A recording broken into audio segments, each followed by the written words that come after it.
In a moment, I'm going to show you an absolutely spectacular game. One of the best game prizes from the ACO World Amateur Championship played in Kos in May, just this year, just a few months ago. So before we go on to look at this game, I want to tell you about the next ACO events in the calendar. There's the World Senior 50 Plus Championship taking place in Crete from the 1st to the 10th of October, and then next year, 2024, there's the World Amateur Championship taking place in Kos. Now, I highly recommend these events. They combine a holiday with a chess tournament. There's a really relaxed atmosphere. Tournaments played in rating groups, so you play against players of roughly your level. There's always friendly atmosphere. There's big side programs. There are blitz tournaments, simuls, and I'm one of the 3 grandmasters there giving game analysis and seminars as well. So come and say hi. Can't recommend these events highly enough. They're in 5-star hotels. Food and drink all inclusive, which is great. And do check out, there are early bird discounts. I'll leave the link to the ACO events somewhere down there in the video description or in the top of the comments. So do check it out. Right, let's have a look at this game. So this was played in the top group of the World Amateur Championship.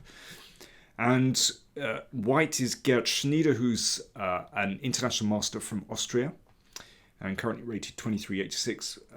Playing black is Alfred Gorgs from Germany, and he's rated a fair bit below that, 2174. Let's see what happens. So c4. And black opts for basically reversed Sicilian. So it's a classical dragon. Knight f3, swift development, always best. There's no need to commit these centre pawns. And of course, if the pawn advances, there's a little check there. That's an age-old trick, winning a pawn. So knight c6 defends. And castles from white. There's no need to commit these pawns yet. That's the nice thing.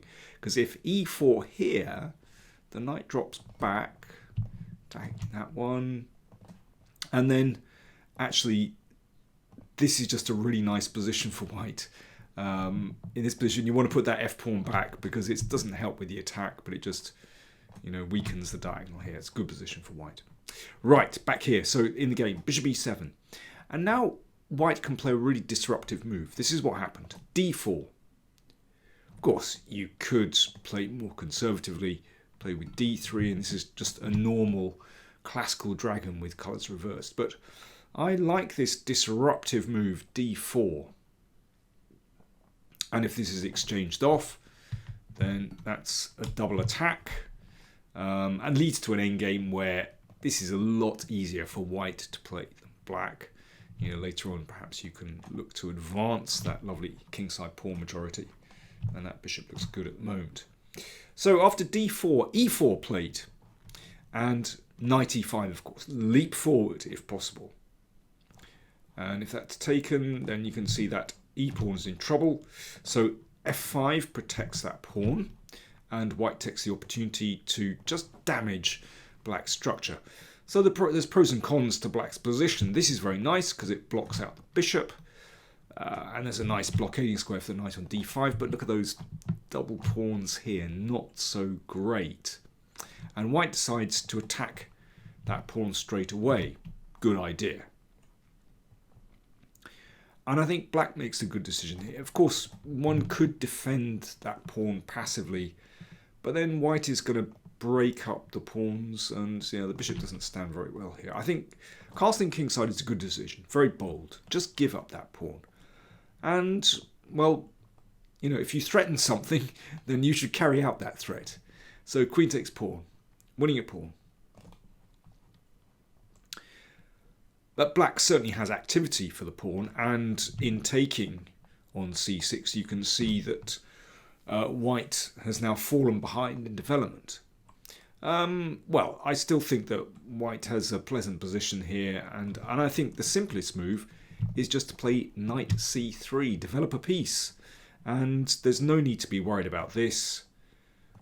that's absolutely fine. That pawn can't be taken in the middle because a3 wins a piece. So yeah, I just think knight c3, and yeah, black could perhaps play, I don't know, bishop b7 to secure the blockader, but well, I think white has a healthy extra pawn. I mean, there's a bit of compensation for black. But white played a3. Now, there's a special place in hell reserved for players that make these little pawn moves at the side of the board. Yeah, I don't like them. I think that was just a bit too careful. Not that white is worse here. I still think objectively white is better. But I just don't like playing these kind of moves when instead you can just develop a piece.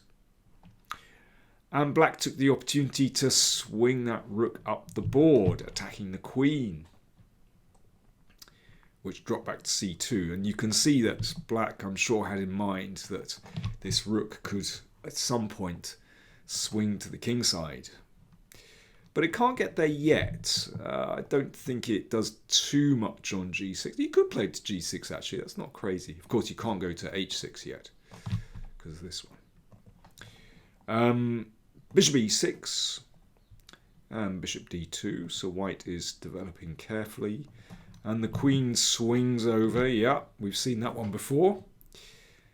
And a very bold decision from black here. Knight f6, reserving that knight for the kingside attack. Very interesting, very direct play.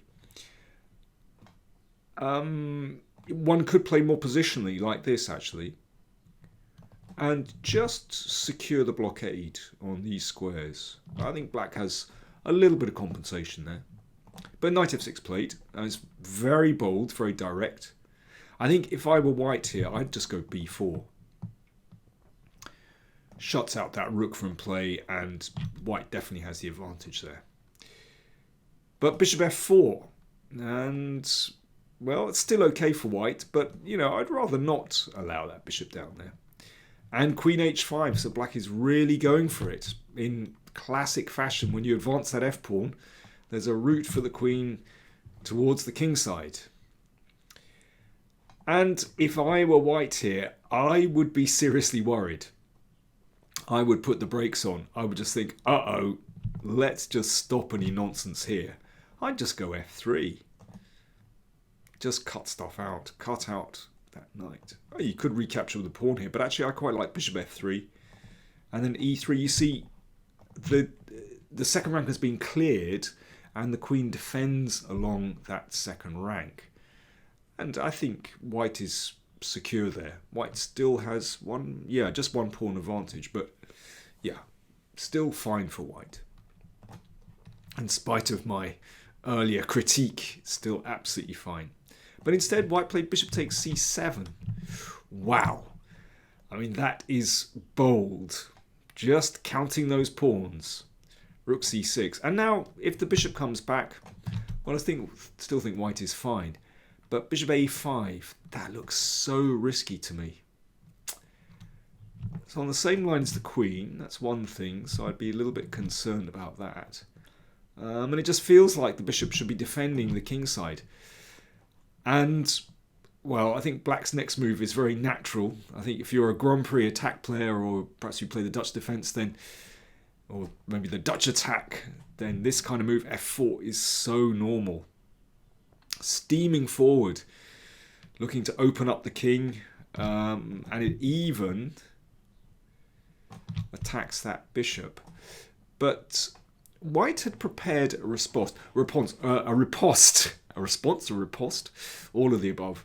Before we look into the move played d5, this typical pawn sacrifice I really like. You know, if this, I mean, these pawns can be taken. But look, watch what happens. That rook has found its way to the king side. Or pawn takes, knight d5. Again, that rook will swing over to the king side. And finally, queen takes, knight g4. Just opens up all these lines beautifully. But white had prepared d5. And thought that this was just winning. But watch what happens. Knight g4. I mean, there are other moves there. E3, you could take on G3 as well, but this threatens mate. H3, pawn takes. For the record, my computer believes that white is still just about holding the balance after knight takes e4, but listen, to find exact moves in this position is almost impossible. White played pawn takes pawn. Right. I'm going to hand it over to you. It is black to play. Can you find the sequence that Alfred Gorgs played in this game? Black to play. I'll have a drink, you have a think. Cheers.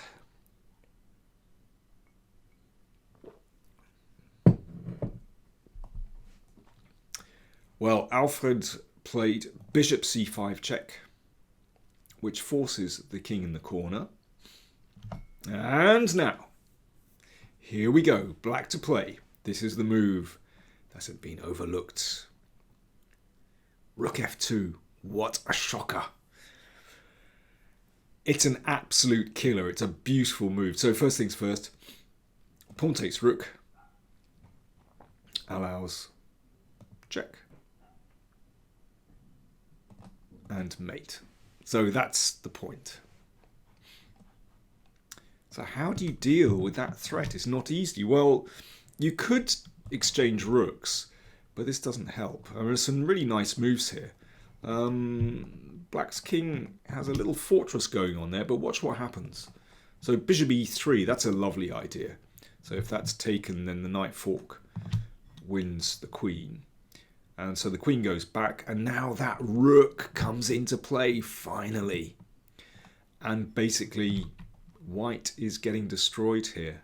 Queen f1 defends. And now queen e5. That's a lovely switch of the attack. Threatening knight g4, followed by queen takes g3, and there's no decent defense. That's a wonderful attack. In the game, white tried h4. Preventing queen h3, but then queen e5, again this switch here. Rook takes rook, queen g3 is the end of the story. So knight takes was played, and now a simple elimination of the defender here. Rook takes, so that has to be taken, check. So now, well, black is even... Well, it's kind of material is roughly level, but look at those bishops. Wow. I mean, black absolutely dominates it. What an attacking team.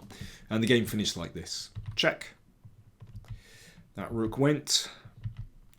Now black's piece up. So this is just a mopping up operation. And that was the end of the show. Obviously, after the exchange of queens, this rook is dropping. That's a very definite conclusion.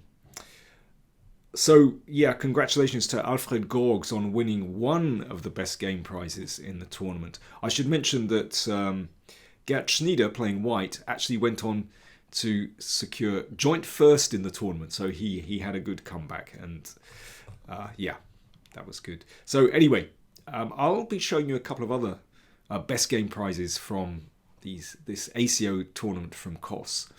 I hope you enjoyed that, and do check out the details for the tournament. It's a fantastic way of combining a chess tournament and a holiday.